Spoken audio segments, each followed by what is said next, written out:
For this episode, we want to highlight Hi-Fi Cookies. Sean and his team use inspiration from childhood treats and a love of music to make distinct cookies and milkshakes. You can find their cookies at their East Nashville and Donaldson locations. Follow them on Instagram at Hi-Fi Cookies.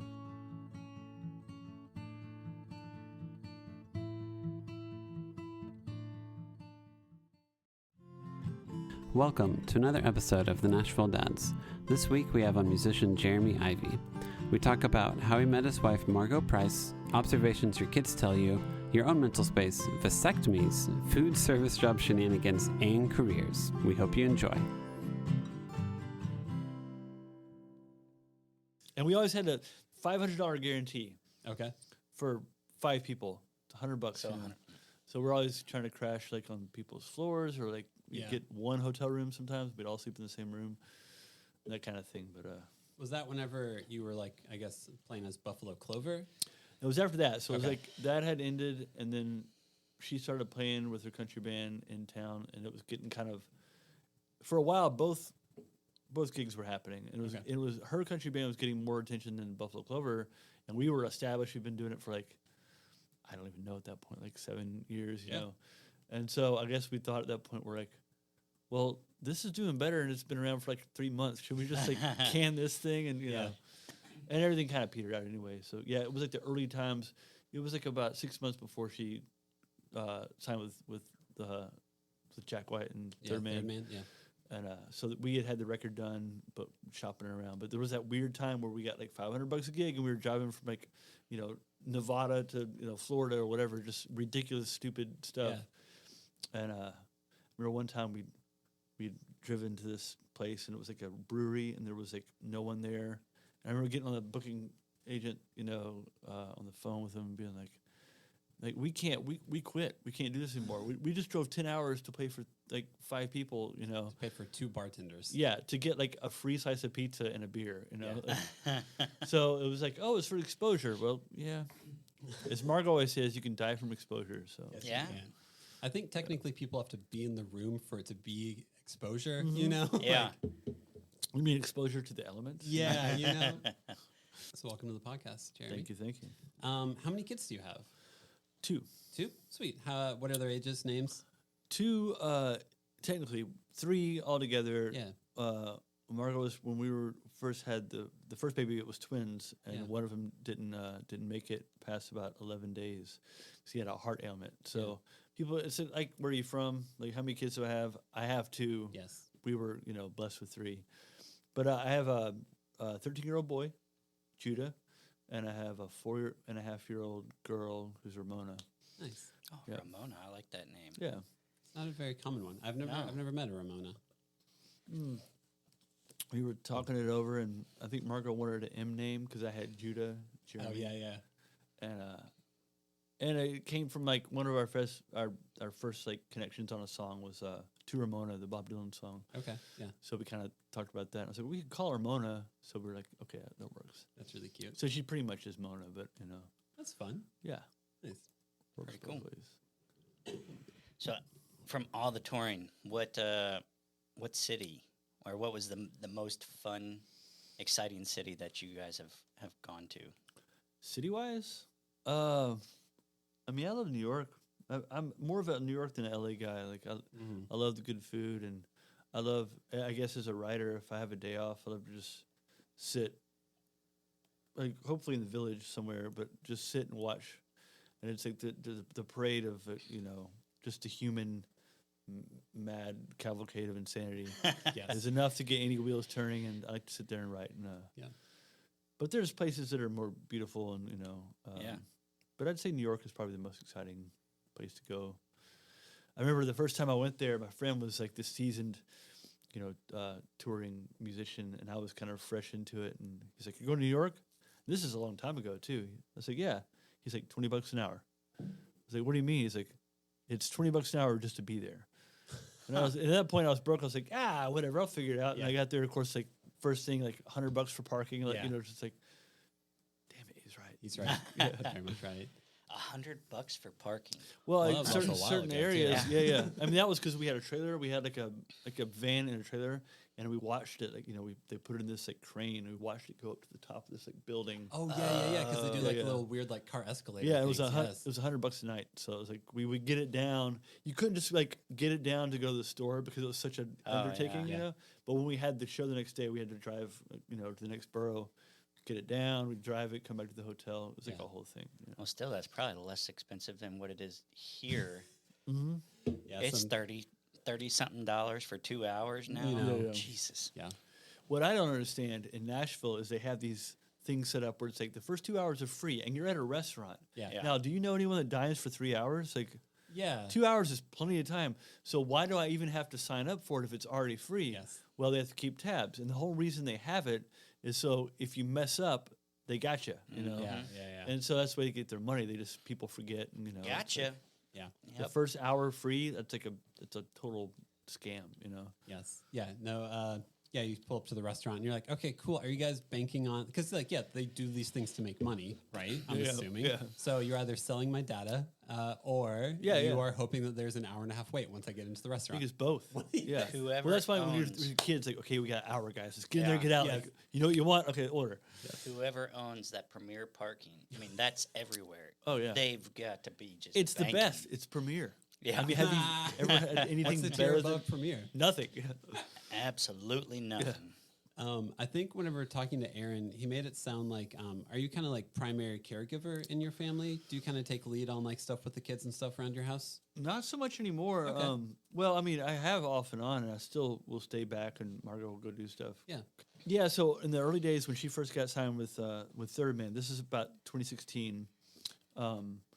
I had right before we were asked to go play Saturday Night Live, I had messed up my finger, my ring finger, and on my left hand, and I was playing a lot of bass that day, which is what I played in her band. I was a bass player, and I just because I played a lot and my tendons were loose, I picked up a pot of soup, and the thing just went off track. My tendon went wonky, and my whole hand swelled up, and so I couldn't play bass anymore. I was really bummed out about that because we had this big thing, this like huge dream come true, and I You're was about like, to play Saturday Night Live? Yeah, and I was that's like, pretty cool. and I was like, I'm not gonna be able to play, but that's when I started playing harmonica. So I forced myself into the situation to play one song on Saturday Night Live. That's awesome, though. So we got our friend Kevin to take over, and that was kind of a blessing in disguise because it was stressing my parents out, her parents out, for anyone who had to watch our son when we were going out to do these runs. And so, of course, I hated it at first, but then Kevin went out on bass. I stayed home. Yeah. And so when the stars would align, I would go play some harmonica and guitar and whatever in the band if I could. But mostly about, those first 2 years, 2016, 2017 for sure, and part of 2018 I was home, Yeah. And that was stressful and strainful in the relationship, and she's getting off stage and like people sold out shows and people cheering her name, and I'm like, putting the kid to bed. Yeah. It was like two different worlds. Yeah. Took me a while to adjust. And then right when I got used to it, then she got me out on the road. And but it was a good lesson. And now I still, like I said, she'll go solo to like LA to talk with some people or, go guest on someone else's record or whatever, and I'll stay home for that. But we have a very good system with her mother kind of lives with us pretty much full time. So Candace, and she's like an ex-school teacher. Oh, cool. She's amazing, great with kids, and she has this insane amount of energy for like a grandmother. So she's a hero. She's got that grandma school teacher energy. Yeah, totally. Yeah. She calls it like she's hyper, but she sleeps like she's got to be part robot, man. She sleeps like 3 hours a night, and she's up with the kids and just doing it's like And is happy the entire time. just fine as long as she has coffee, which she only drinks cold with ice, no matter how cold it is outside. Okay. Just straight to the dome, The Is she taking Adderall as well? No, it's just coffee, man. It's She just can't figure out how to get the all IV natural. into her blood system and put the coffee directly in yet. Yeah. When you have like high blood pressure, you don't need Adderall. You're already peaking. You're already there, man. You're tweaked out. Your heart's already working as hard as it Yeah, can, yeah. so you don't want to risk it too much. So, like nowadays, if you do go with Margo to go on tour, does your mother-in-law help out with the kids while you guys are Totally. gone? Yeah, Cool. and we can't, because of the ages and especially our oldest, like we can't take him out of school. No, If he misses like 2 days, he's screwed. He's like so behind. The homework is like an avalanche of information and test, preparation, all this stuff. So, thank God for her. I think we're gonna go up to New York at the end of the month, and she's actually doing a thing at Carnegie Hall. I'm not doing anything, but I'm gonna go up with her because it's our anniversary. Nice. It's like 20 years that we've been together. Wow. Congrats, man. Congrats. Married for 15, but 20 together Yeah. around that time. So That's awesome. yeah. So I guess in short answer, like we have help and it's awesome. Yeah, that's as one thing that's really interesting about Nashville is not many of us are from here, and how many people are consistently like, how do you have kids without like family help? Like, how do you have your Or own you identity? go broke having to do the daycare. No, I have friends, and we have a friend that's a couple, and also Aaron and Michaela who don't have anyone around, and it's like, and once in a while, I'll just be like, hey, if you just want us to come over, like we'll just hang out, like go get some food. It's got to be like really hard to, Yeah. I don't know what kind of support y'all have, but it's like you got to have family to help you out with many things. You know. Yeah, both my parents live over in Maryville, which is south of Knoxville, and then my wife's parents, both sides of them live up in Paducah area. So it's 2-3 hour drive. So it's not too far, but we don't have them here very often still. And and I'm a stay-at-home parent, so I am like the main person. It's kind of funny. Since we're meeting in the afternoon on a weekday, I put my son down for a nap and was like, all right, tomorrow my wife works from home. I like put him down for a nap. I was like, all right, here's the monitor, and I really hope he sleeps. And if not, I'm so sorry. Thank you for help. Bye. Yeah. Because how old is he? He is 2. So I have a 8-year-old and a 6-year-old and a 2-year-old. Okay. So 8-year-old and 6-year-old are in like second grade in kindergarten.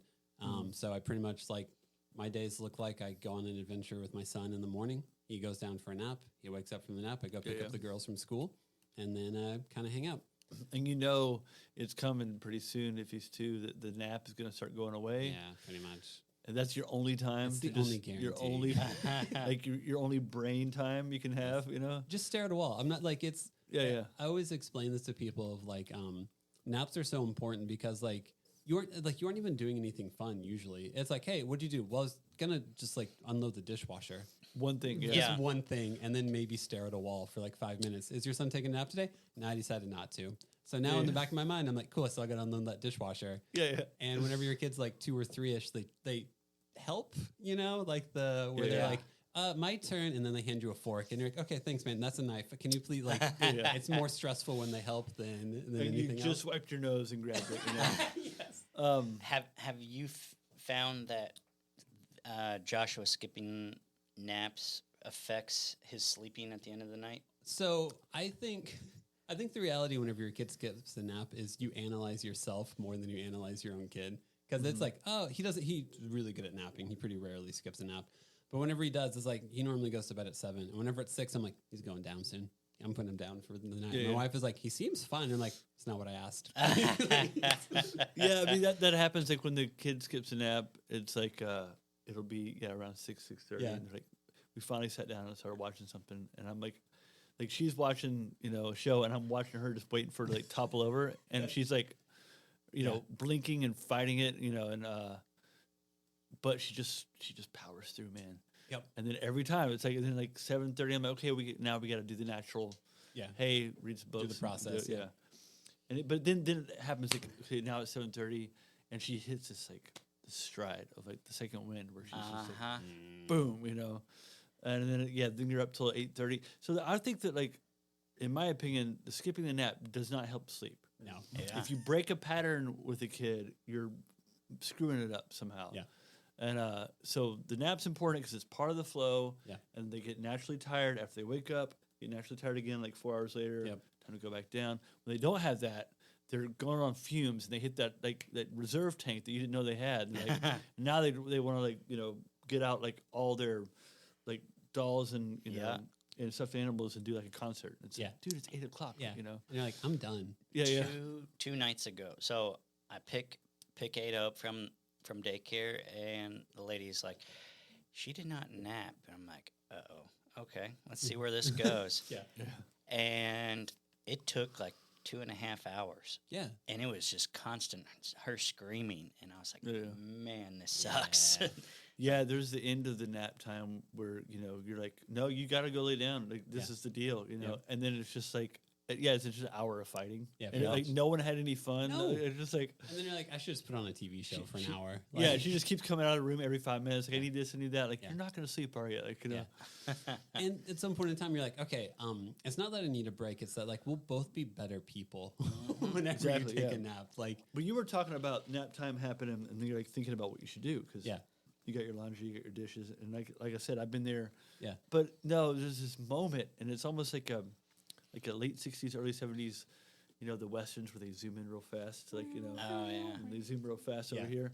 Well, it's like there's like a spot in our house where I can see where my guitar is hanging, and I can see the dishes in the sink, and I'm looking at the guitar. I'm like, I had this idea I was gonna work on, and I'm like. Yeah.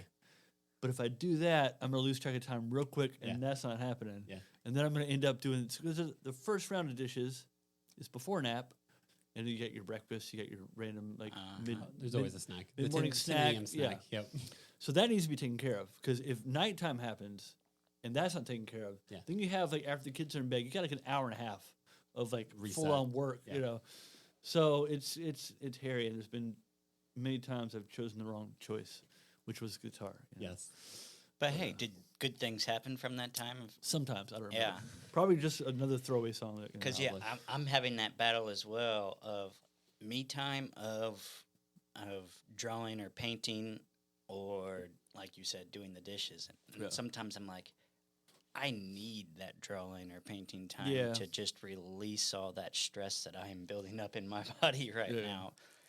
So I think I was thinking about it through terms of like inertia. So like if all day I've been productive with a kid or been focused, and then if during the break time all I am is more focused, I'm just going to keep on like assuming I should be focused like for the rest of the day.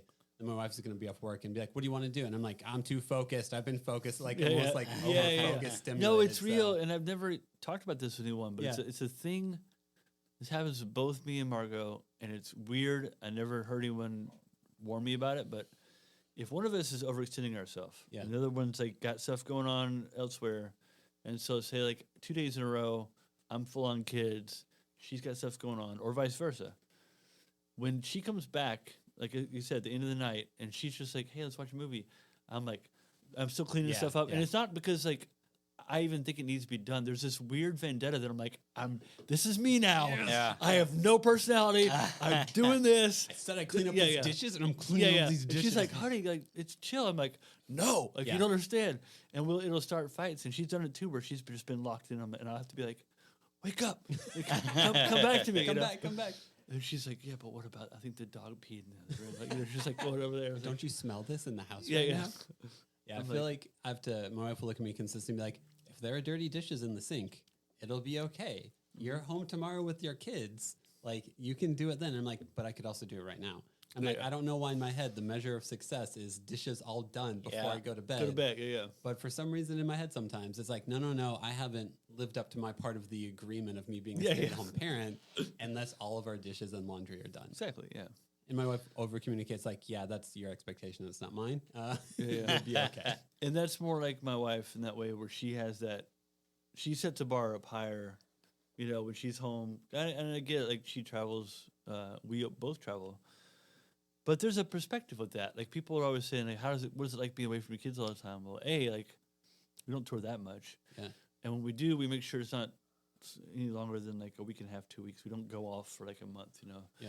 But also, we're home a lot, and when we're home, we don't go to work. So we're with our kids all the time, Yeah. If they have spring break, we're with them every second of spring break, We don't have to go to work, do 9 to 5. So I think it all equals out in the end. Like, we're being with our kids the same amount as anyone else who goes to work from 9 to 5 Yeah. because they're gone. Maybe the kids go to after-school program. Maybe they see them in the morning. Maybe they pick them up before dinner, and that's the only time they see them is, like, Yeah. which is kind of normal. Yeah. But like, we get up with our kids, take them to school. We get, since they're done with school, we play with them all day. Put them to bed. So I feel like it evens out. It just seems like because music is like, I guess, could be seen as a selfish endeavor. Yeah. When you're younger, I looked at it that way, and I felt guilty. But Yeah. But then I know how much music means to me, and it's not selfish at all. When someone else is doing something that I like, it gets me through, you know. I think inherently, whenever you create something, you are looking at how you view the world and hoping other people find it inspiring. Mm-hmm. And it's hard for me to write music. I play guitar and stuff, but it's hard for me to play music or write music because I'm like, that feels egotistical in some way to be like, look at how beautiful I see the world. Don't you think this is beautiful? Yeah. Almost feels inherent to like a creative process. Well, I've asked this question. It's kind of a question I started asking people that either I looked up to, like when I got in the room with them, that I didn't know what to say. But it's a good question. It's kind of what I was just saying, which is like, is making art or music, whatever, is it selfish or is it giving? Yeah. You know, and I remember when I met like Marty Stewart asked him that. Like I've just asked a bunch of people that, and they're always like, "Huh." And they're like, I guess it's both, you know. Yeah. If it's like, but it's like if you're making it for yourself, which you should be, because if you're making it for someone else, it's gonna suck. It's not gonna be pure, you know. Usually, yeah. So it's like you make it for yourself. That's selfish. And he was like going through the whole thing, like you give it away, and people like it, and that's giving. It's like I don't know. I don't know. I think it's if it comes from a good place, and I mean, there's worse ways to make money. So yeah, totally. And there's more ways to make money dishonestly through music than what I personally do. So, you know. Do you produce also? I know you've got like some solo albums. You play in Margo's band usually and everything. I've helped on a bunch of stuff. I actually produced a record of Margo's. It hasn't come out yet. Okay. But it's like hasn't come out yet. It was like the second thing she ever recorded after she got signed. Okay. Like it's older, and she's kind of treating it like her like Neil Young record that won't come out until she's like much older. Yes. But it was cool. It was like a very live. It was just everyone that played on it, every track was in the room at the same time. So it wasn't like no overdubs. Like what you heard is what happened. You know. Yeah. So we had backup singers and people playing shakers, and we had like all the just a full studio of people. You know. And that was cool in that respect. And it was also like subject matter was like. She calls it a gospel record, but it's really a country record. But it has subject matter of like heaven, hell, angels, devils, whatever that sort of thing. Jesus, and, Buddha, and whatever. It's all the So psychedelic, gospel-y country record. But I'd produce that because there was no one else there to do it, and I was like, I'll do it. Might as well. And so my whole thing was to keep it like all live, and it was fun. So I like that. Did you record that in town? Yeah, at a place called the Creative Workshop. Okay. Which is like over in Berry Hill. It's a really old studio. They call it the Friendly Forest because when you walk in there, they have all these trees that they've halved. Yeah. And so the walls are just like trees, you know. Nice.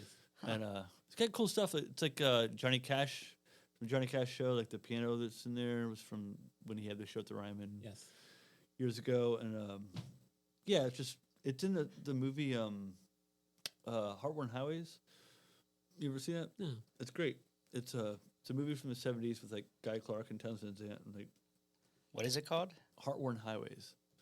It's worth checking out. It's cool. Okay. Yeah. But that studio's in there. There's like a session they have, and Okay. So it's been around for a while. It's cool. Berry Hill has such an insane amount of recording studios. Yeah. Like you got Blackbird, you got Sputnik. Like there's like 10 recording studios all like in the little neighborhood over there. Totally, yeah. So Creative Workshop is right next to Blackbird. Oh, okay. If you're looking at Blackbird, it's the one to the left. Sweet, cool. Yeah. Yeah. We live like right next to the zoo, so real close to Berry Hill. Yeah, man. Been eating a Baja burrito for like 20 years now. You know, that was my first job in town. Was it really Nice. Baja? Yeah, Baja, yeah. What's Mitch's? Sputnik. He's Sputnik Sound. Sputnik? Yeah. Okay. What made you end up moving to Nashville? How long you been here for? I've been here 20 years. Nice. Well, I guess I mean a little over 20. I arrived here in the fall of 03. So Okay. a little over 20. I didn't come here for music. I came here because I was married before. Okay. I got married way too young. I married a Waffle House waitress. Huh. We had a little life together. You thought she was in love with you. She was just working for a tip. You know? Yeah. No, I hit on this girl because there was this other guy in town that was like getting all the attention with music and stuff, and I was like, straight out of high school, not Compton, high school,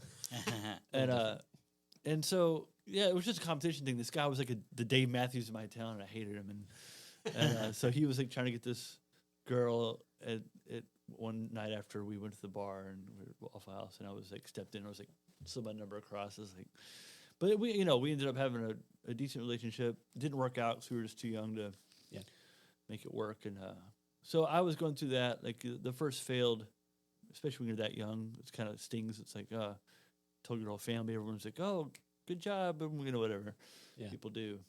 And so it was a little embarrassing. And so I was living in Texas at the time. My parents had moved back after I graduated high school, back to Texas. I was living with them for a minute, and then I just needed somewhere to go. And my buddy lived outside of Nashville in Fairview. And he bought a house. He's like, I got a room, put you up there. He's like, no rent, just get on your feet. And, Nice. Yeah, so I took advantage of it, and I drove here the day that Johnny Cash died, which I didn't know. That was the thing. I was listening to, back in those days, we had CDs. Oh, yeah. Yes. Listening to CDs, music and stuff. I didn't listen to the radio. So when I got into Nashville, the first place I went was downtown because, I'd heard of it and wanted to check out Lower Broadway. And I went to Roberts, and I, parked. In those days, you could park, like, right outside like, right on the street. So I parked on the street, walked in. And everybody's playing Johnny Cash. And I was like, this is cool. This place is awesome. So I ordered another beer, like, more Johnny Cash. I'm like, damn, like, this is great. These people love Johnny Cash. Like, all right. So then I get done, pay my tab. I didn't say anything about it there. And I go next door to Layla's Bluegrass Inn, and I get another, whatever I was drinking, PBR or whatever, Johnny Cash. I'm like, wow. Like, dude, this is great, And then I was like, man, people love Johnny Cash here. They're like, and of course the bartender rolls his eyes like, it's because that we lost him today, I was like, oh, I didn't know. But it's a good kind of like marker. I can always remember what day it was. But that was a tangent, sorry. No, you're good. I got a free place to stay. I had no idea or thoughts about staying very long because I thought Nashville is just like top 40 country. I don't want to be here. It's not my scene. But then I hung around for a while, and I started going into town at night and going to places like the Spring Water, seeing like garage rock bands and seeing like noisecore bands and folk bands and like vaguely mariachi punk bands, just all these like weird stuff I didn't think existed, and it kind of changed my mind. And I started making friends, and just kind of. Then I met Margo not too long after that at a party, and like I said, coming up on Valentine's Day is our anniversary because we went on our first date in 2004. Yeah. On Valentine's Day? On Valentine's Day, How romantic. Yeah. Yeah, and I think we were both the type of people that hated Valentine's Day, but we went out and we saw this band Moon Taxi. Yeah. That was they're pretty big now, but back then there was just like a corner nothing bar, and we went and saw them and I think we stayed for like half the show. It wasn't even like that big of a night. It was just like I think we went back to our house, had a couple of beers, and I was like, bye. It's like pretty like cut and dry date, but it was the first one. Cool. So I went to Belmont from 2006 to 2010. So I was there at the same time as the Moon Taxi guys. Yeah. So it's always cool to see them, that they're still around making music and doing good things. It's really cool. This place was called Windows on the Cumberland. Oh, okay. And it ended up, they had another place called Windows off the Cumberland after there. But we met at a Belmont party. Oh, did you really? So our first date was on Valentine's Day, but like a week earlier, there was this place, and I don't know if you remember this. I'm older than you, so maybe not. But okay, if you're looking out of like Bongo West, looking up that hill, which now there's a building there, but it used to be a road at the top of the hill. Top of the hill, there was a house. It's like a pretty old, bungalow house, and it had a red door. Okay, yeah. Nothing crazy, but that was where the parties were on Wednesday. There was like a Wednesday night red door party. Yeah, that's what we all called it before Red Door was the saloon. It was like the party house. So I met Margo there briefly. We were both waiting for the bathroom. It was a very quick, like whatever, And then a week later, I had seen her again at a friend's house for a second, and I think we were both buying weed. And she had told her friend when she saw me at the friend's house that she was going to marry me. Oh, wow. The classic, like, they go in the bathroom, like, see that, like, cute guy on the couch that's not talking to anyone? She's like, you mean that, like, horribly depressed looking? It's like, I'm going to marry him. And they're like, why? He's my guy. Yeah. Have you talked to him yet? No, I'm getting good vibes. Yeah. I'm getting good vibes, Dark, sunken in eyes, like, doesn't talk. I don't know if he's here physically or mentally, but, I can get along with that. Definitely going through something, Seen some stuff. Yeah, those parties were always just like big and sprawling, people out in the yard, in the backyard, like people were climbing up in like trees, it's just a whole thing. I mean, I was a pretty antisocial person in those days, but I was hungry to like date or see people, you know, and get to know at least a couple. So I'd always be the weirdo, and like literally the person that I hate is the person in the corner of the guitar, is Barty. But I would find a guitar somewhere. I wasn't playing for people. I'd just be over in the corner, like trying to figure something out. I definitely had no game when it came to dating world. Now I got friends that have broken up with their partners and been like, "What should I do?" I'm like, "Dude, I've been out of the game for 20 years." Yep. You have any idea? Like, I have no idea about like the digital age. Like, my move was go to a bar, speak to no one, and leave. that was my move. And it worked one time. One time, yeah. And you're still rolling off of it. We talked to Ian and Jamie about that as well. Of like, if we had to date nowadays, it's scary. And how we'd probably have to do, or the normal thing now is some type of social media. Tinder or whatever it is. Is it scary or is it super easy? I don't know. I don't know. To me, it's scary, but to me, it's scary. I would be. This is my second wife, and she got on Tinder for a couple of years before she met me, and she was like, every guy on that is a weirdo or really creepy. So she was like, meeting you, like, holy crap, are you normal? Yeah, you're a normal guy. I would definitely think it would be harder for females to be able to trust, you know, 'cause I mean, men as a whole are kind of dirtbags. Kind of gross. Yeah. Yeah, and liars and, you know. Yeah. So, I mean, you would have to have a great radar for a good human being to be on those apps and not get, like, burned a couple times, you know. You show up in the picture of the dudes, like, from, like, 20 years before, you're like, okay, Gramps, like, this is not what I got into, you know. But I'm with you. The whole thought of like, being grateful to not ever have to date someone new or anything like that is very relieving. Because I'm like, oh, I didn't have much game 11 years ago. Yeah. So you ever get in a pretty big argument with your other, and you're like, as you're being like, I don't need you. You think about that like cliff of like, I'm gonna be alone. Like, you know, like, you kind of pull back like, okay, let's just talk this out. You know? Yeah. Well, I didn't tell you about. Wait, hold on. Actually, no. Okay. Let's keep that. I'm not gonna say. I'll just say I'm sorry. That's the other side of this is me being very alone for a long time. Thank you.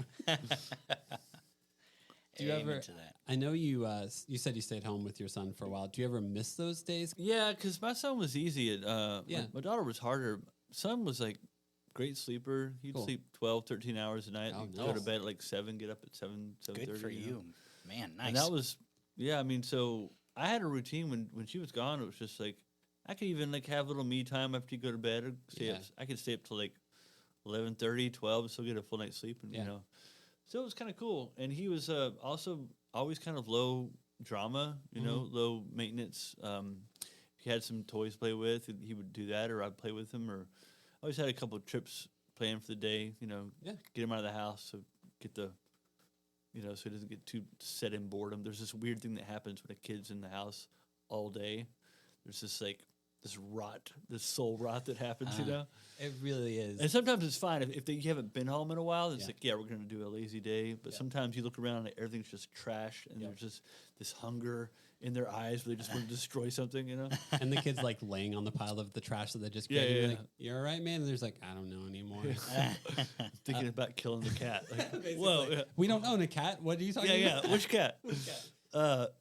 So I do miss that. I miss those days. There was something special about it. And I also think there's this beautiful bloom era between when a baby's born and when they get to about 4.5, 5. And it's different for different maturities, but there's this like holy awestruckness of being that small, and everything's a new experience. And like, you know, like I could pick a daffodil and bring it in to my daughter when she was 2, and it was like, this is the best thing that ever happened, you know? Yeah.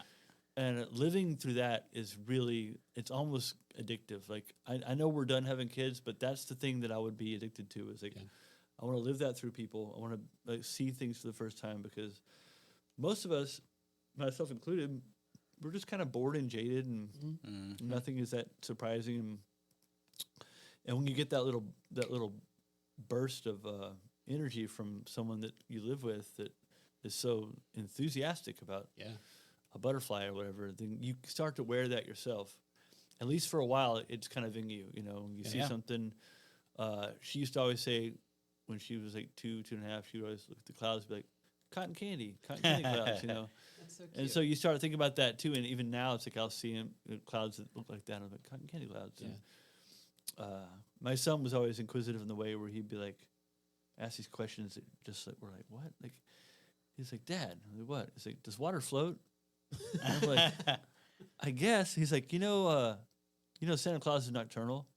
And I'm like, well, I guess. Like, where are you getting this stuff? So they also keep your brain kind of agile and a little bit like abstract, you know, and the way you think about questioning things, you know. Yes, very much so.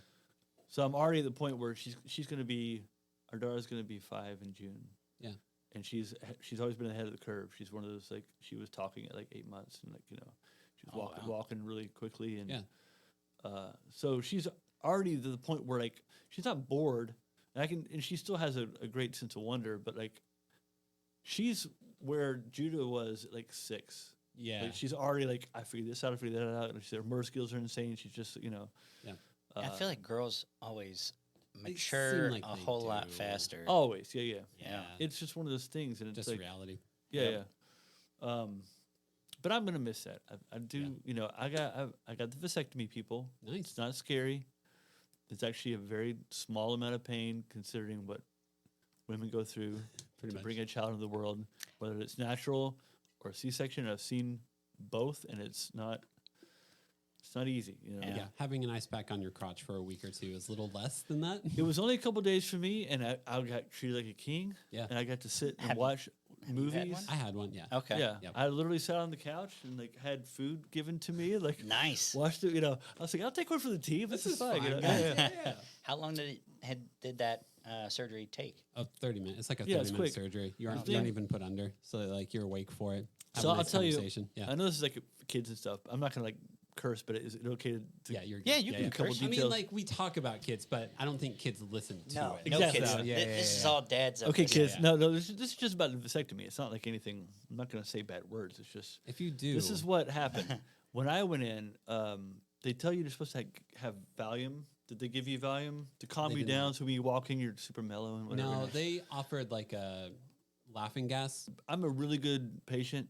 I've always been since I was a kid. I would like break my arm and just be like sitting there like just do the thing. Yeah, it's you know? broken. Yeah, I mean, I never freaked out. You know, shots never freaked me out. So originally I was going to get it filled because why not have some Valium? That'd be cool, you know. But I forgot and think, you know, the week got out of hand and I just didn't do it. You know, so I go there and there's another thing, TMI, but you have to shave. You know, shave all your junk and stuff so they can have an open shot. You know. Yeah. So I did, but I did like 48 hours or a little bit before, you know, not like the day morning You're like of. peach fuzz. I guess, yeah. So I had done the job, I thought, you know, and I show up like that, and I show up also without the Valium, you know. Yeah. And doctor's like, did you take the Valium? I'm like, I didn't get the prescription. He immediately looked at me like, come on, dude. Also, this guy's name is Dr. Duong, and I'm not messing with you. So this guy looks at me, and he's like, you're supposed to take the Valium. I'm like, dude, I'm chill. Like, I know you guys are gonna deaden it. Just do the thing. I'm fine, you know. So that wasn't even the problem. He was already frustrated at me.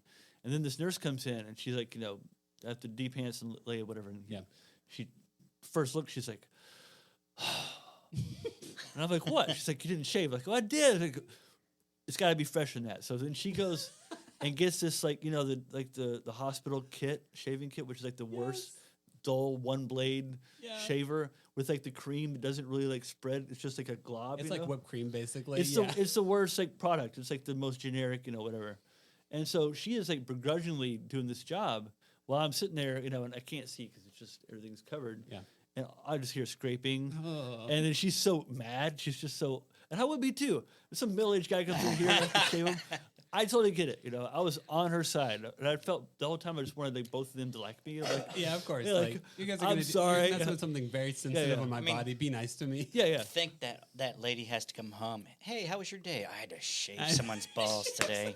Again. Yeah. Again. So patients in the today. end, it was fine though, and it was like little pain.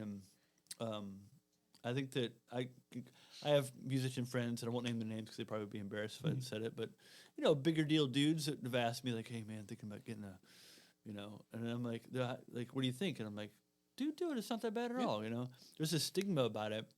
And some guys have this thing where like, well, then I won't be able to spread my seed. But like, well, haven't you already? Already hints like the need. My thing is, I don't want to anymore. Like, the seed has been spread. Yes. So I think a couple of friends have come around to it and have done it, you know. But I guess we're working on our second, and she's talked about once we have our second, you're gonna do it. And for the longest time, I was fighting it because it wasn't about the spreading the seed. It was just my manhood. Yeah. But that's the same sort of thing where it's like, you know. But I guess like once you've got, you know, you've proven your case, you can kind of bow out of the game. Pretty much, yes. Yeah. I think when my dad had one, the doctor was like, "Now you know this means you won't have any kids anymore," and he was like, "What did you think the entire purpose of this appointment was?" Yeah. So, I always think of that on the Office. I don't know if you guys ever watched The Office. Yeah. I was like, back and forth. Like, you have no idea what kind of strain it puts on a body. You know? But she's like, our kids are wonderful. I'm like, yeah, they're wonderful, but they're like killing us, you know, like in the best way, but you know, slowly, you know. If I have 5, I'm gonna be dead by 60, like no doubt, you know. It's always that funny like realization of like since I stay home and I'm around, like, you know, I go to the library and like stores and stuff like that. People are like, oh, you must really like kids, and I'm like, actually, mostly just like my kids. Kids in general are a lot. Like, my kids, I'm a really big fan of. Other people's kids, sometimes I'm like, ooh, I don't know, man. Do you ever? I do this sometimes. You ever get lost in the sauce of your own, like, because it's like your own kids, whatever, like where you start to tell someone about something and you realize that like if you thought about someone telling you that, how much that would bore you and annoy you. And then but then you find yourself like showing you a video and in the middle of it, you're about to hit it. You're like, you know what? Yeah. Let's just do something else. Like you do not want to see this. I'm it's not turning that great. into the person that I didn't like when I didn't have kids. Yeah. Jeremy, not only do I do that, we've created a full podcast. Yes. Of Yeah. I guess it's true. That's what you just said times 1,000. Who am I talking to? Basically, this entire podcast is sit here and be like, let me tell you some stories about my kids and how cute they are. Hey, hold on, let me get this phone out. Let me show you this video right here, just real quick. Yeah. And before we had guests on, that's literally what we did for 20 to 30 minutes. Was just talk to me. And so your kid's pretty cute this week. And my kid's pretty cute this week. Oh yeah, my still pretty cute. Still pretty cute. Yeah. 2 weeks later, not so cute. They threw up on me. Ada pooped in my hand today. Yeah. How'd you react to that? I think well. Yeah. I think well. Oh my God! I didn't throw up. Yeah. At least in that moment. Yeah. I didn't also shit. So that's good. I did not repeat what she was doing. So yeah. I have friends that don't have kids, and you know, and I get that. You know, when I was there, it was a different reality that I didn't know about. And so I try not to judge them, but sometimes, like, I have musician friends that'll be like, hey, man, like, I don't know what you're doing this week, but, like, come over at, like, 4 or 5 and let's jam, you know? I'm like what I told you guys, like, I can do it, like, from, I got, like, 10, you know, to, like, 3 when I got to pick them up. Yeah. Is that cool? And they're like, oh, no, man, I usually don't wake up till, like, 3:30 or something. Yeah. It's like, jeez. Well, good on you, buddy. You know? But I can't come over at 5 o'clock every night and play music with you. You know? Also, 5 p.m. is prime like dinner time. So like I like try to have dinner ready to go at like 5 p.m. because if I don't, then my kids are like, well, I need more snacks. I'm like, well, if you eat more snacks, then you're not gonna eat dinner. Well, I'm hungry. You got to jump on it. You do. So like, if someone's like, hey, come hang out at 5, I'm like, cool. My kids are eating dinner at 4 p.m. That's what that means. So are you the main cook? I am. I do all the grocery shopping. I do all the cooking, all the baking, and everything. Me too, which. I always say this. I think my wife would be a good cook. I just don't give her any opportunities to. Margo, I don't know. She's kind of average. I mean, she knows that. She's good at baking, though. I can't bake because I've been out of the game of like sweets and really a lot of carbs for so long because of the blood sugar thing. So I never really learned. I actually didn't learn how to cook until. When I actually started, I worked at restaurants for like 20 years. But when I started getting restaurants that would challenge me, and I was working a little bit above my pay grade, then I started getting better. One of the first restaurants I worked at that was a decent place to work to learn was Marche. Remember that place? Oh yeah, of course, yeah. It's a little French cafe. And so there's traditional French cuisine made there and stuff I didn't know how to make, and I would always fake, you know, my whole thing was lie on the application and just do your best to live up to the lie, you know. And so fake it till you make it. Yeah. And I think I'd said on the application, because the woman that owns that used to own the place. It's not there anymore. It was Margo from Margo's restaurant, and she's an amazing chef. So I had an interview with someone, and then I had an interview with her, and I was telling them I had like 5 years French cuisine experience, which For you, I the had French none. restaurant. Yeah. You I knew how to make French toast. That was about it. Yeah, that's good. Yeah. So the first day I'm working there, they're like, "Oh, you know, experience. Get this guy. Yeah. Just get him on the grill and like get him making some sauces and stuff." Yeah. So the first thing this guy was like, "Make me a mushroom veloute." And I'm like, "No problem. You know, I got you." You know, I had no idea what that word meant. Yeah. But I just got my first like searchable phone, like where you could like search the internet on the and it wouldn't take forever. So I went to the bathroom. I looked up veloute, and it was like Food Network, whatever recipe. You know, it was like make this roux, do this, that. You know, so I walk back in there. I do it. I fall. I can't look at my phone, but I'm remembering. Yeah. You know, get the butter, get the flour, get the white wine, the whole thing. Yeah. And then I get it done, and the main chef comes up and tastes it. He's like, "That's some of the best veloute I've ever had." I'm like I've been doing it for years. So that's kind of how it started cooking. And now that I don't do it for a living, I love to cook at home because I hated it when I worked 60 hours a week in the restaurant. I would come home and make like a frozen pizza. But now it's like I like that role of going to the farmer's market, the grocery store, getting like the fresh stuff and thinking like, what am I going to make tonight? And, it's a cool creative thing to do if you're stuck at home, Yeah. No, and don't have an outlet. I made you banana bread for more your like kids and wife, and then I made you some homemade granola.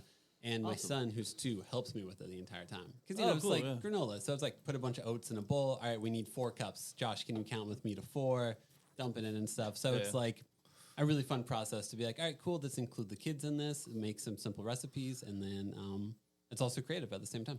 Your sous chef is your 2-year-old. 2-year-old, yeah. So, Yeah. Your 2 chef. Yeah. I only trust him with so many responsibilities, such as pouring the cup into it, which is mostly me holding the cup and him pushing my hands. Because you're like, okay, I need 4 cups of oats. I only have 4 cups of oats. Josh, seriously, I can't let you pour this because if you dump a cup on the ground, I'm going to have to go to the grocery store. Well, it's cool when they're that age to get them involved with making stuff because then they eat better too. Yeah, usually, I couldn't get our daughter to eat pizza for a long time, which is crazy. Who doesn't like that stuff? We went to Trader Joe's. They had the dough you could get. And I used to work at pizza places, so I'm like, I can do this, So I was like, hey, Ramona, how about we get like some dough and some sauce and some cheese and make pizza? She's like, okay. So that got her going. We would go home, and I would even make her a little one because it was about enough for like a 14-inch. But I'd break off a little piece and make like a tiny one, know. And that's always so. Now whenever we go and she sees dough, she's like, "Let's do it." So it's like a hit with her. That's awesome. But getting them involved and doing that stuff, it's like it's fun for them, and then they'll eat it better because they think it's like their creation. Yes, correct. Yes, yep. Yeah. I think, oh man, pizza is such a mess in our family because my wife, my son, and I all will eat pizza. My middle child will only eat calzones.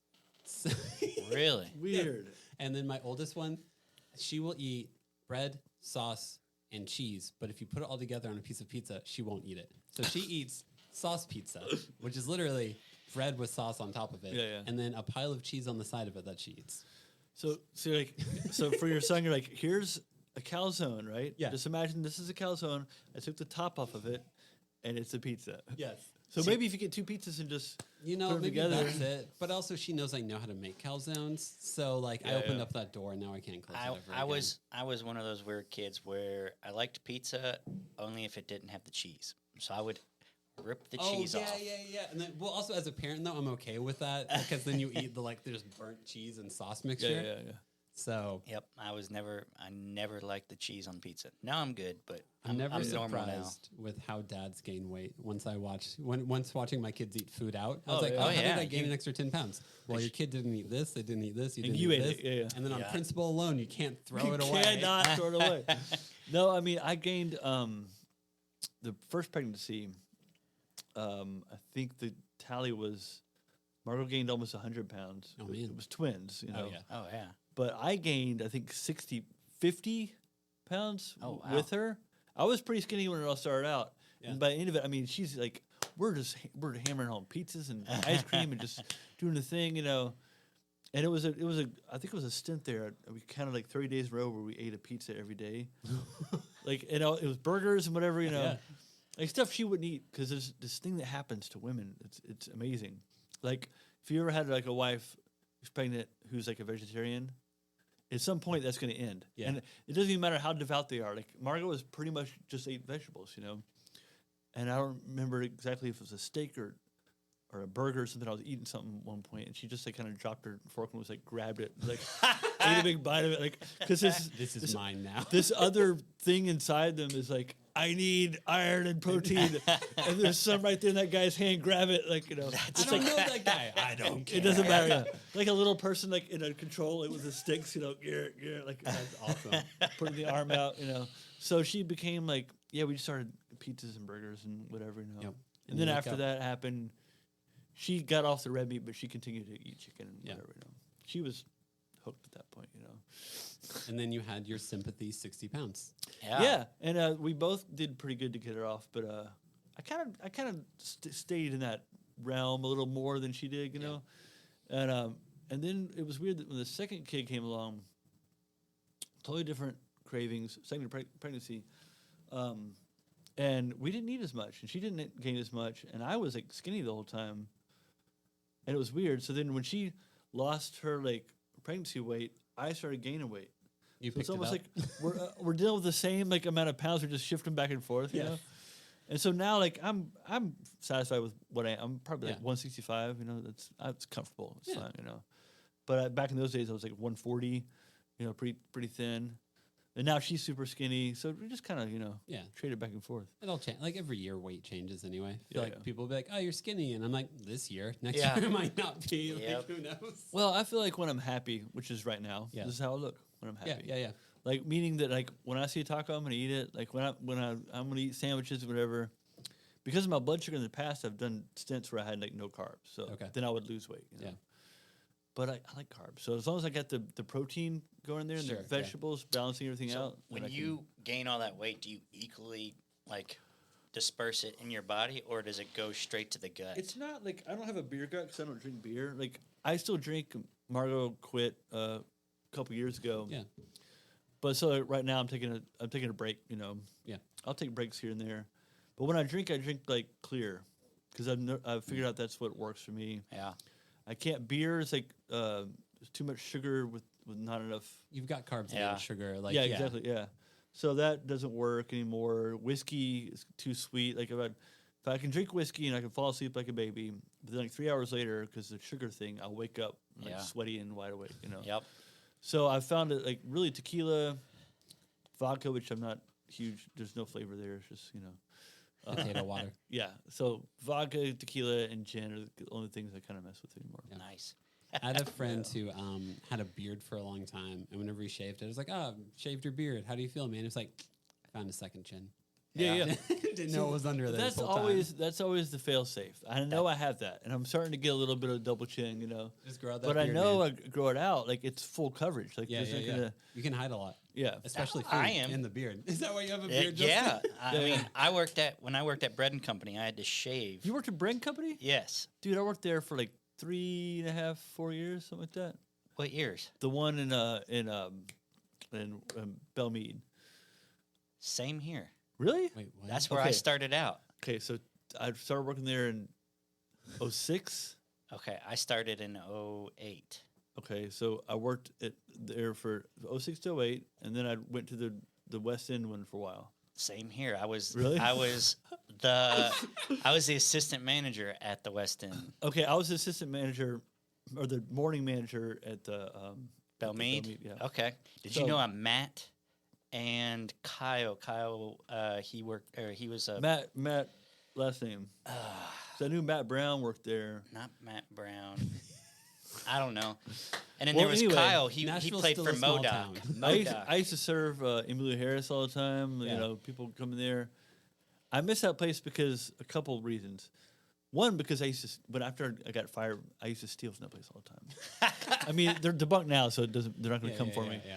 But the dude that owned it was kind of a jerk, and and he Jono. Yeah, and I was working on Christmas Eve one night, and I was like, "Hey, John, how's it going?" And he just was like, gave me the cold stare, and I'm like, why am I here? Like, you know, he got mad one time, the owner, and he didn't want.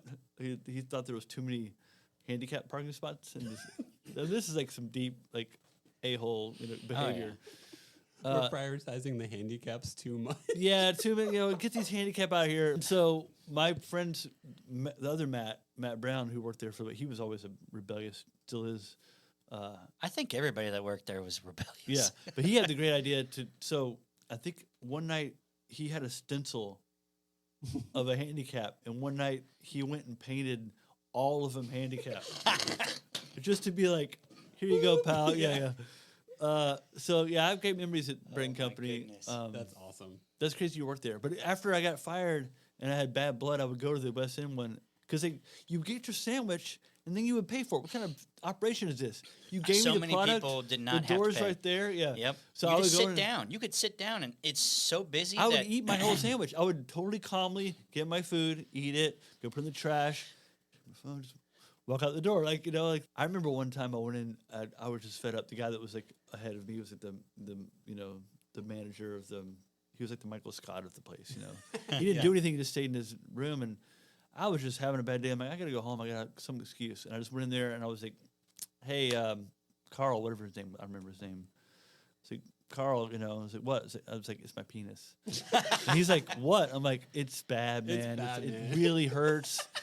He's like, well, what do you mean it really hurts? I'm like, you want to see it? He's like, no. I'm like, well, I think I need to go. He's like, then he got concerned. He's like, well, man, let me know. Like, I was like, can I go to the doctor? He's like, I might have to go to the clinic. He's like, let me know what happens, Then the next day, or that evening or whatever, he checked in. I was like, scared to ask me. He's like, how's your situation?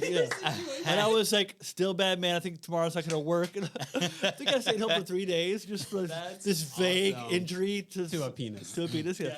Yes. It's my penis. He's like, I'm sorry, man. I remember when working for the Bell Mead, the swine flu was going around, and we had just bought our house with my ex-wife. And me and my friends got obliterated, and I had to work the next morning. And if you work the morning shift, it's usually like 5 a.m. To start the coffee and everything like that. And on the way in, I'm throwing up. I'm having to stop on the side of the road and throw up. And I get there, and I'm like, I think I have the swine flu. I need to go home. Perfect. He's like, I don't believe you. So, well, let me look through your puke. What's in there? The manager was just like, oh, you're going to get out of here. And Matt, the other cashier guy, he just called my bluff and said, bullshit, man, you're fucking drunk. Yeah.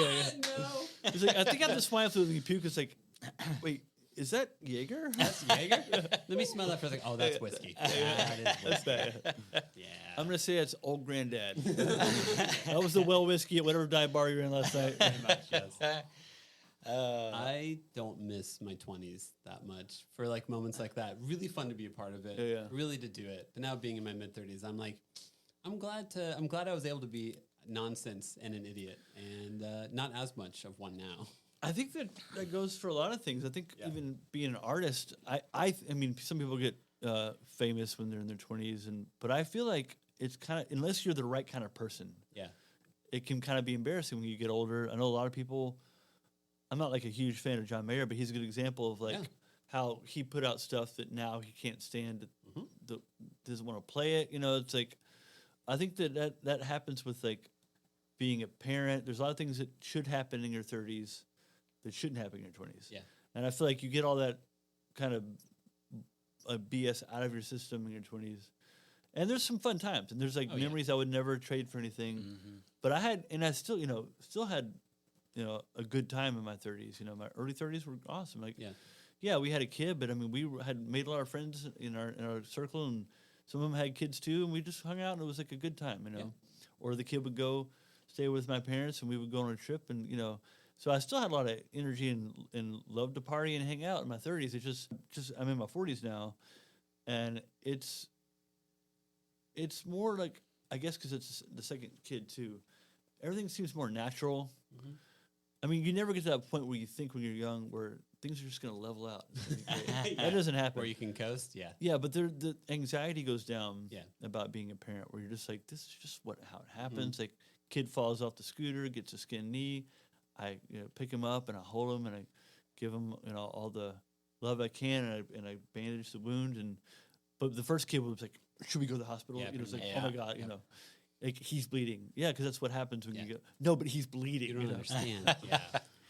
There were.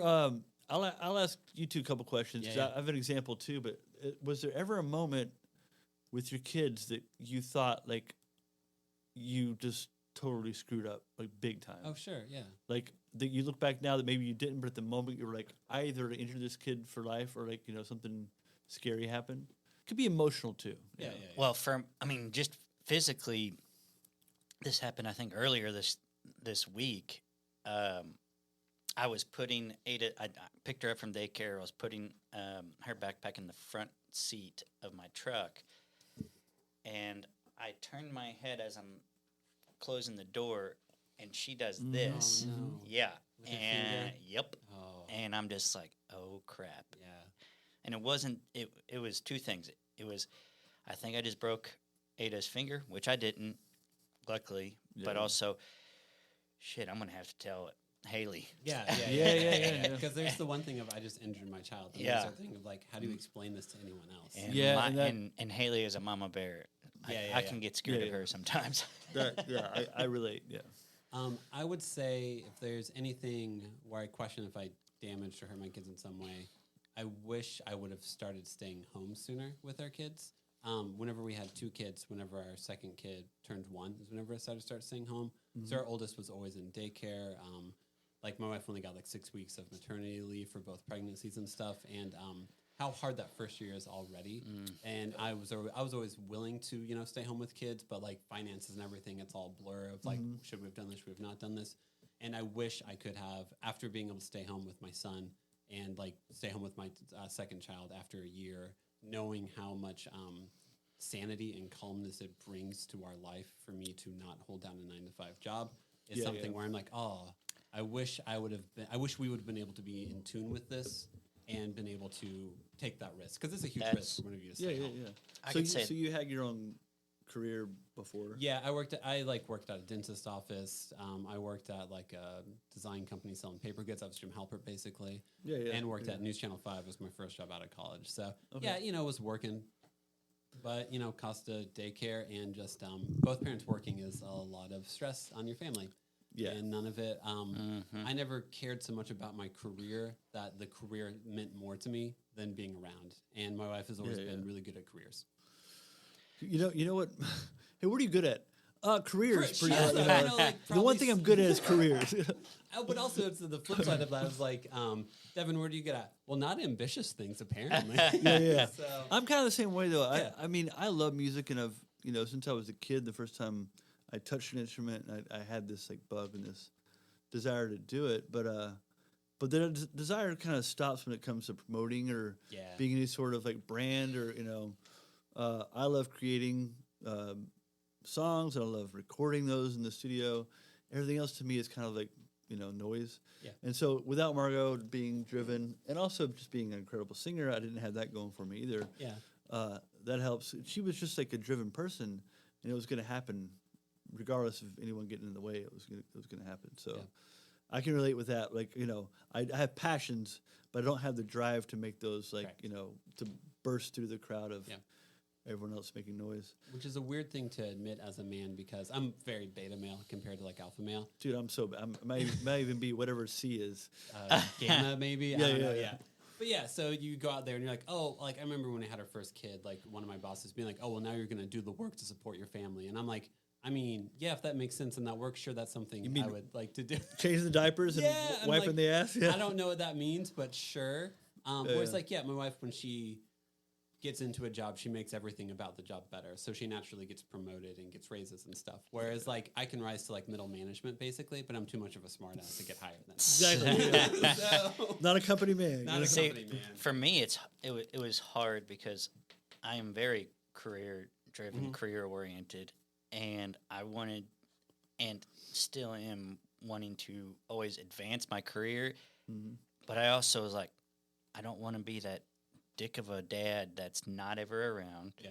So then, how do I manage that? Oh crap, I'm being a really good dad, but my career's going down. Yeah, yeah. And if I don't have my career, then my whole family's not going to be eating. Yeah. So I'm like, it's a real hard struggle from mentally on my standpoint. Yeah, it's and like probably for a lot of other dads out there. That's like full adult stress, Yeah. where it's kind of things that you try to tell your kids about that are coming, that you should enjoy them not being here. Yes. It's impossible. There's no way to get that across. Like, hey, buddy, like he's like, middle school sucks. Well, high school's gonna suck more. Like, You think imagine you're that. embarrassing now.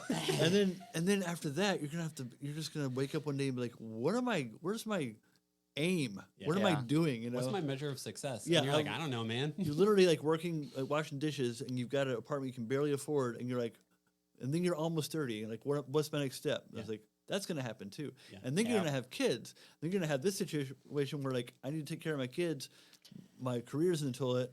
These two things are not lining up, you know.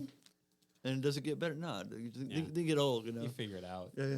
But now I'd imagine it probably felt similar to you of like Margo's career starting to take off, and you're like, I should probably figure out how to like, what can I hold down to bring stability? Because that's probably how I'm the most helpful in this At situation. first, when Judah was first born, I was working and she wasn't. So I had, this 50, 60-hour-a-week job. I was working at this Michelin star restaurant in Nashville, and I was getting pretty passionate about that. I was getting better.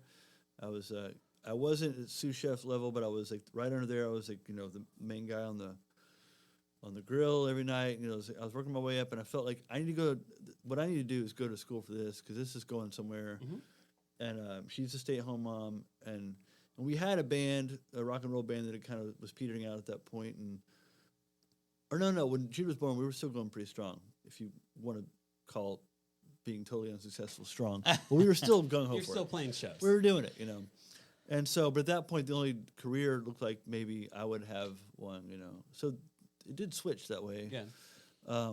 When she started doing her own thing and music started taking place. I mean, I can't like express how happy I am that I don't have to go be at a bread and company at 5 a.m. or do the thing. I had this moment when I was working. I had this is when I was 38, right around the time Margo signed a deal, and I was working at Duke's, and Duke's had just opened their like sandwich area, and I knew a bunch of people that the people that owned it, Sarah and Joey, and I knew people that were working there.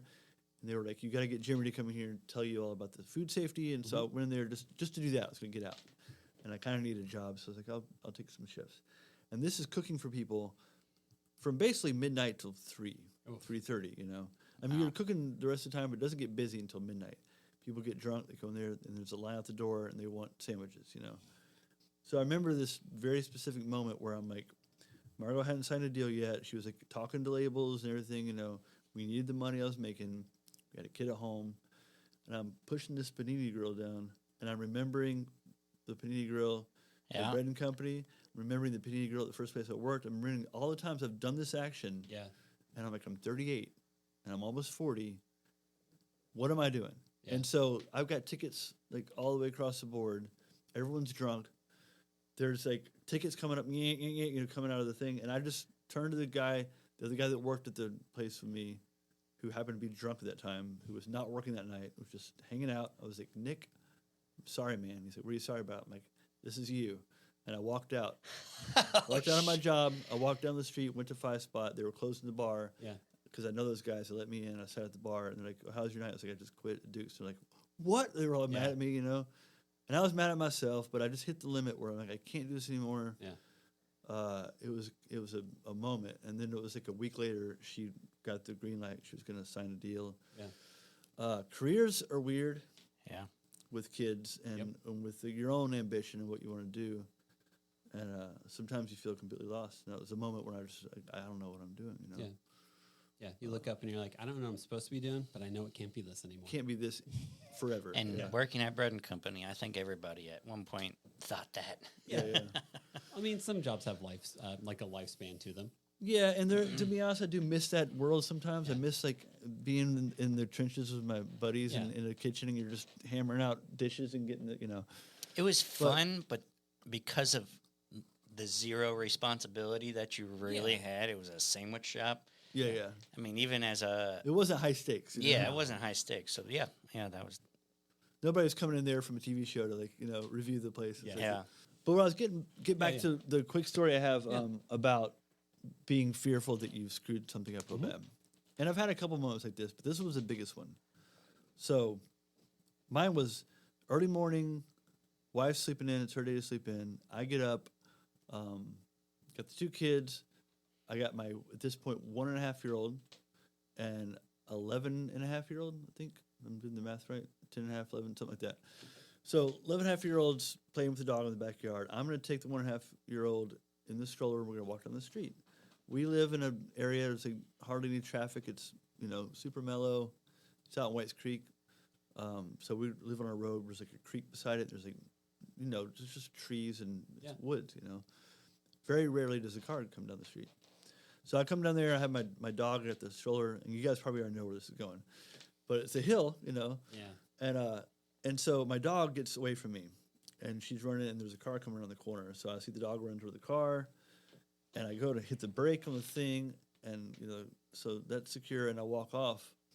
I'm going to get the dog, and I grab the dog, and then as I turn back, the stroller that was right here is right here. Oh, my gosh. And it's rolling, and she's strapped in, and what it's rolling toward, if the audience wants to know, is it's rolling toward basically a creek that if you go over the creek, you're going to land on concrete because there's like a big rocks and stuff. You know?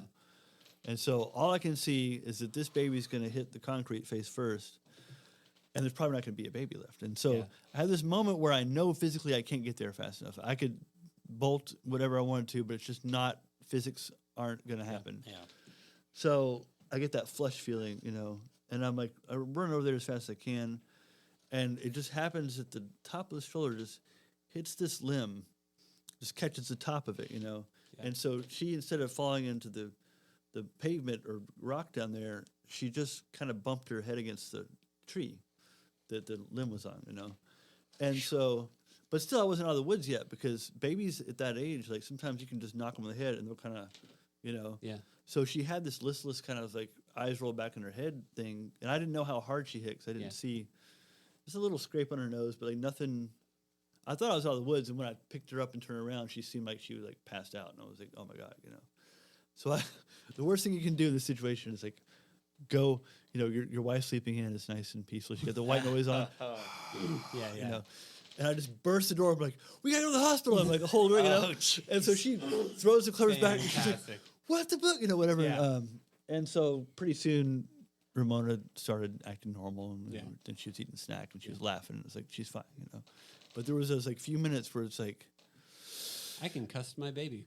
And I just like, from that moment on, not that I wasn't careful before, but I started just with the finger in the car, with the car door, and now I'm so hyper aware of like, and it doesn't mean that I'm stressed out. I'm still pretty low key, but like, I just think about what I'm going through, and the mechanics of every day, and you don't think about it. Like I try to pay attention. Like, could this hurt? It's my job to make sure this kid lives till at least they're out of the house. And that's freaking stressful. Yeah, that was a big day. moment, and of course she didn't let me live it down for a while. But I think when she realized like how much it upset me, then she was like, kind of like, okay, pressure's off. Whatever, But yeah, that's scary, man. I think everyone probably has stories like that where they look up and I don't know if it's like it's like this fun mixture of like fear and shame and guilt all at once. And everything your kids slows hurt down. at the same time. Yeah, I mean, I remember like when it slowed down, there was these flashes of like having to tell my parents my baby was dead, and having to like tell Margo that it doesn't look good. We got to take her to the hospital, and just all this stuff happened in 1 second, And then your body kind of has to come down. There's like an adrenaline rush. Oh yeah, also. I could have ripped a tree out of the yard and thrown it across the. But I couldn't have gotten there fast enough. That was the thing. And then I feel like you almost have to like shake it out of your body because like your body's just so amped up. And then you're trying to grab a baby whenever you're in that physical state. you're like turning I'm not going to make anything better, but I need to. How we end all of our episodes is we ask the guests the same 5 questions every single time. Okay. They aren't too intense, but Justin asked the first one. When you say the same 5 questions, you don't mean the same question 5 times, right? No, That'd be pretty fun weird. though. It's like big interrogation. Where were you the night of? Where were you when your child was born? Jeremy, where were you? I was there. Jeremy, where were you? Where were you? Jeremy, where were you? I was at the bar, okay? Tell what you want. Is this what you want to hear? Yeah. All right, Justin, are we the ready? first question pulled up? Yes, I do. All right. Did I'm you nervous. have any backup names for your kids? Yeah, so because when we had when we were pregnant with twins, we had to come up with 2 girl names and 2 boy names because we didn't know yet. And so the first name we had, so the baby, our child that didn't make it very far, his name was Ezra. So that was the first name we were going to come up with. We had Ezra, Alan. Alan was Margo's dad's middle name. Okay. Still is. And I never met my birth father, but his name was Alan. So we thought like Ezra Allen, and then we had 2 girl names, and I think we had Lyra, however you would pronounce it. And I've struggled recently to remember the second one. There was a whole, and I think we had Lynn too. I think it was going to be Lyra Lynn, and now we have Ramona Lynn. But I can't remember what the other one was, so I'm blanking on that. But then when it came to Judah, we only had the 1 boy name, and we had the 2 girl names. One I can't remember. And but we were watching 30 Rock, and at the end of 30 Rock, there was the credits. We were totally. I mean, she's like due in a couple days, and we're like, "What's the second? I don't know." Like, Jerry, that's stupid. Tom, that's your dad's name. That's not whatever. So we saw on the credits one of the comedians, the guy that always had the message on his hat. Oh yeah, His name was Judah. Judah, Yeah. So we liked that name, and it was spelled, Judah. I'm like, Yes. That's cool. So it was just kind of like a last-minute decision. And then Quinn, because another Bob Dylan, Quinn the Eskimo, Judah Quinn. Okay. So that's how the boys came about. Yeah. With Ramona, we knew it was going to be a girl pretty early on. And when we had a few, and now I'm trying to think. It's so funny how quick it goes, because we had like a best of 5. Mm-hmm. And I don't remember. I always want some like weird old name, like Opal, or Grace or some weird. And she's like, "That's just an ugly name." It's like, too old. yeah. So I feel like I probably had something like that, Echo or some. Yeah. Gertrude. Yeah. Yeah. So to answer your question, I don't remember. Yeah, that's fair. Hey. Next question: do you have a favorite TV dad? A favorite TV dad. I always used to like Urkel's dad growing up. Carl Winslow? Carl, Is that it? yeah. Carl Winslow, yeah. As far as when I got Family older, matters. family does matter, TV's changed so much. It's Yeah, like, it has. but I do like Jerry's dad. I think I'm gonna be, that's me, on Seinfeld. Oh, okay, yeah. Jerry's dad. Yes. Sarcastic and Making up holidays. just say anything comes to your mind. Festivus for the rest of for us. the rest of Yeah. us. All right. Did you have any least favorite kid shows or movies? Oh God, here we go. Yeah. Top 5. I dislike most kid shows that don't have dialogue. Okay. They've done this recently because it's like it plays to a bigger audience. They can have different languages, and it's just these things moving around going, And I'm like, what are we teaching anyone anything? But it's always the one thing that the kid gravitates toward. I don't know if it's the picture on the Netflix thing. Like, I want that one. There's one called like, it's something like bubbles, bubbly or something.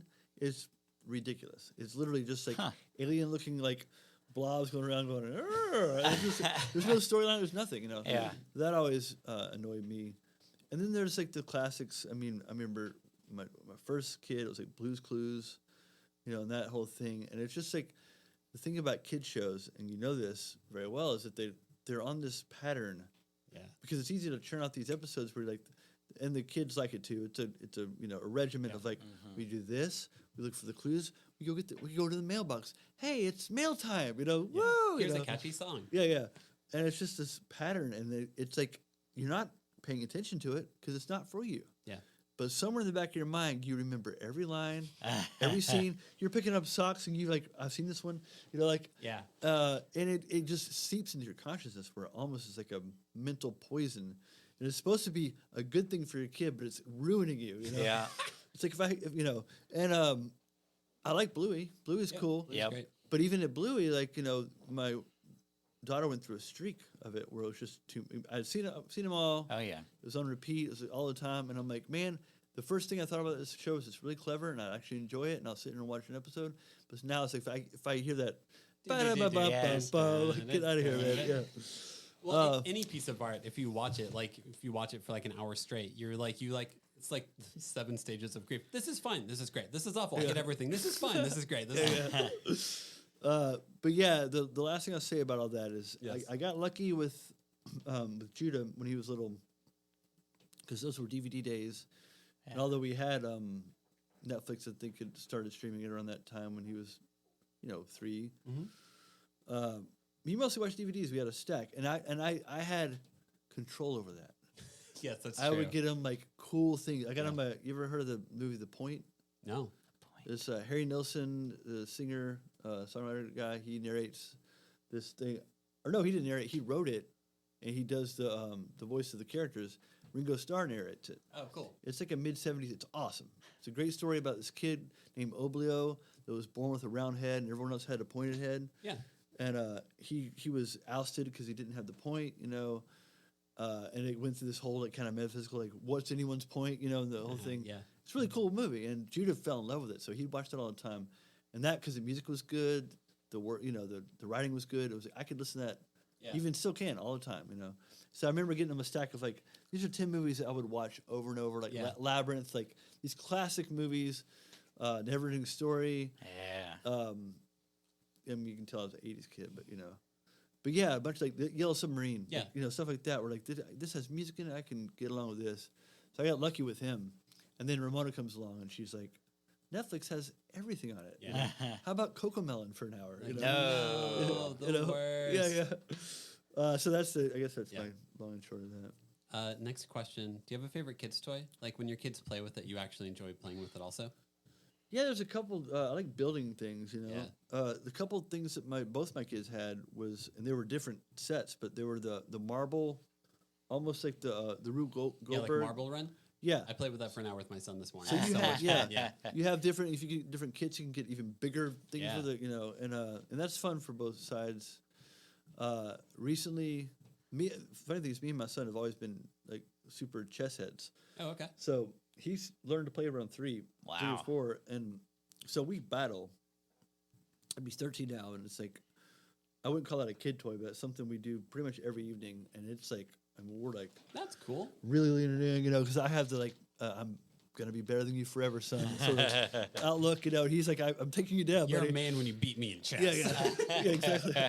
As we drink our tea. Yeah, that's right. Yes. But no, I've always liked building things. Yeah. Anything you can put together with a kid, because they also have this abstract way of building. Like that, they make this like really weird treehouse mansion out of Lincoln logs, and it's like Oh, Lincoln logs. Like, I wouldn't have done that, but that's pretty sweet. That's that you pretty did. cool. Yeah. This has no structural value. Staying up for now. Yes. All right. Last question: what moment of your kid's life are you most excited to be a part of? No, I mean, people always say graduation or marriage, or I think that I don't know what moment this would be. I would love to see the look in my kid's eye, both of them, when they finally figure out what they want to do. Yeah. And they get that like kind of they become like entranced in that, because it becomes a moment where you think you know, and when it happens, there's all this passion kicks in, and you just start like doing the thing, That would be cool, but that's not like a specific moment. No, that's but it's a good answer. It's ultimately like, what moment of connection are you hopeful to experience with your child is kind of also part of it. Yeah, for sure. Yeah, when they feel like they're validated, and it doesn't matter what it is, you know. But when they feel like they're validated in their next move, and they're purposeful, and they know what they want. Yeah. Because I remember when that happened for me, and this is not throwing my parents under the bus, but they didn't see it the same way I did. Mm-hmm. So there was a battle there for a while, of like, oh, you can't do that. That doesn't make sense, whatever, So as we try to not repeat the mistakes that we've been given, that's one thing that as soon as, if my kid wants to make balloon animals for a living, like, right on, dude. Here, I got some like clown shoes you can borrow. Let's do this, that's a big moment, I think. Yeah, that's cool. Yeah. Well, here's we usually give a chance if you want to like promote yourself in any way, like promote your Instagram, like if we want to follow you, learn more about you. I know your music's on like Spotify and Apple and everything. Well, okay, I'll tell you this. I play basketball. Oh, nice. At Dalewood Baptist Church on Mondays, Wednesdays, and Fridays in the morning. So come play ball with me. That's awesome. I don't have a lot going on. I'm traveling with Margo still. I have a couple of records that are done. I'm trying to figure out which one to put out and which way to put them out because my contract ended with Anti. So I'm just a free agent, man. I'm out here. There you go. So if your record label listening to us, hit you up also. Yeah, that'd be cool too. Me and Margo have just been writing her next record, which is going to be fun. So we're kind of in this weird in between. We got a couple months off, so being at home and cooking. Yeah. But like I said, I'm not kidding. If someone wants to show up, I'll play basketball with you. You know. That's awesome. That's kind of what I do when I'm play with my kids, and when they're at school, I go play basketball and try to keep moving. Yeah. You know. Understand. That's awesome. Heck yeah. Well, Jeremy, thanks so much for your time, man. Yeah, I really it's been appreciate fun. it. Thanks for Thank coming you, on. Jeremy. Thank you guys.